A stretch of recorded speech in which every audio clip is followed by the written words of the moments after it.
All right, everybody, I'm out here in the garage this morning. Boy, I tell you what, sun is shining. It's about 55 degrees outside.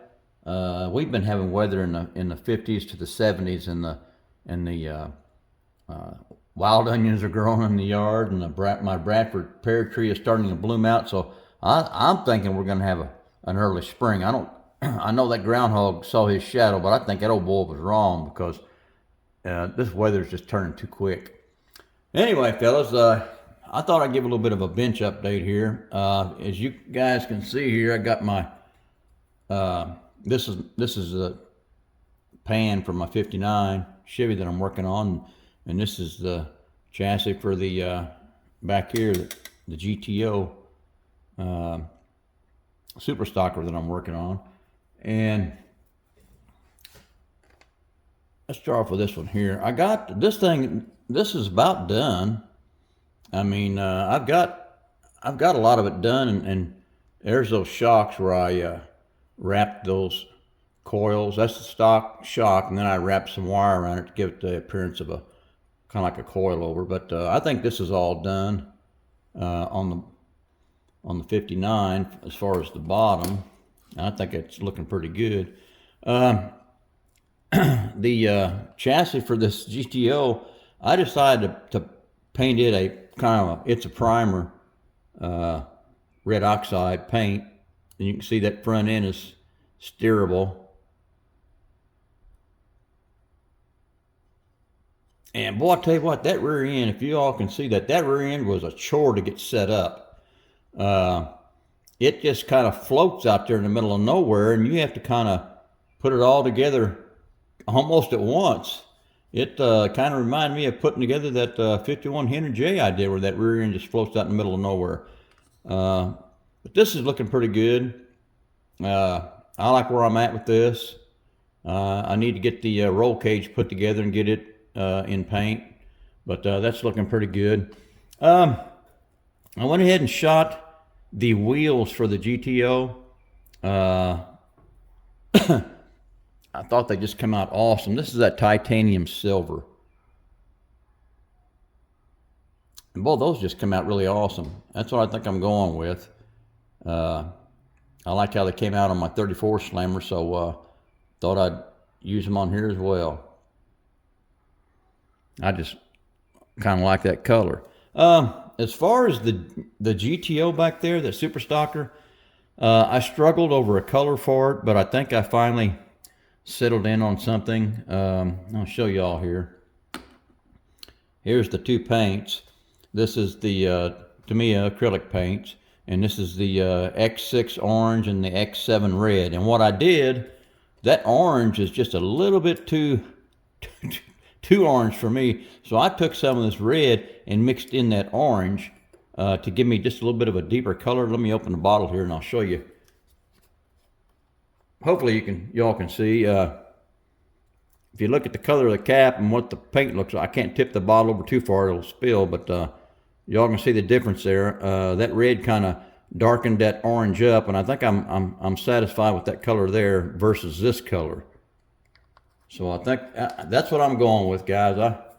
I had that orange paint sitting around, and I struggled over a color for that GTO, and I think that's going to work out pretty good. We'll see anyway. I think once the decals go on the body and the numbers and things, it'll make it look pretty cool. But all right, let me get these out of the way here. I'm going to show you. This morning, I got out here and I shot the clear on the 59 body, and it's been sitting in the dehydrator for about an hour. I didn't want to disturb it. I didn't want any trash to get on it, so I thought I'd stick it in the dehydrator for about an hour. I let it flash for about 20-30 minutes, and I stuck it in the dehydrator for an hour just to kind of dry that out just a little bit so I could do this video here. But let me get her over here and we'll take a look, fellas. Well, this is what she looks like. Like I say, this has just been painted and cleared. I haven't wet sanded anything yet. You know, like I said, I just cleared it this morning. But I think she's looking pretty good. I'm really digging those colors. And now, you know, that spear down the whole side, I'm going to leave that orange, the whole orange, the length of that, and then I'm gonna try. Oh boy, I'm gonna try and bare metal foil that sphere around the perimeter of that. I don't know if my eyesight's gonna allow me to do a very good job, but that's what I'm shooting for anyway. But I think it come out pretty good. I'm liking it. It's got a nice shine to it, and I'm digging the color combo. I think it looks really cool. Yeah, I just think it looks really cool. So I've got on the GTO. I wired up my distributor. Of course, you know all my distributors anymore. I take the stock distributor and drill out that center, and then use some of the wire that I use for my. Let me show you all here.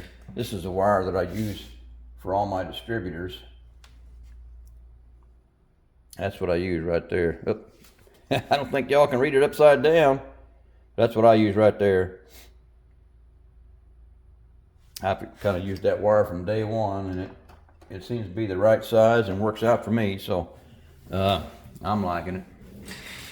I've got some of the you know, I hate working on two models at one time because I just I'm afraid I'm gonna get parts mixed up and miss some things. But anyway, I've got these started, and then I'm actually thinking about pulling out another model to start on it, because I got a buddy of mine that's got a 1-to-1 32 Ford Roadster, and he just got the interior and everything in it here not too long ago, and he was asking if I could build him a model of his car. So I've got that 32 Roadster, that new release of I think it's the Revell release. So I might put that together for him and make it kind of a surprise for him. But I don't know. We'll see. All right, fellas, I think I'm gonna end this. Just wanted to come on here and give y'all just a little bit of an update on what was going on here in the garage, on the bench, and where I'm at. And I know some of you guys have been asking about this 59, when I was going to get it completed. That I don't know. I'm going to have to let this, I'm going to put this back in the dehydrator after this video, and let that cure in the dehydrator for about another 6 hours, I guess. And then we'll have to do some wet sanding on it, and I guess think about the bare metal foil. Boy, I tell you, I'm dreading that. All right, fellas, I think I'm calling this one done. I'm out of here.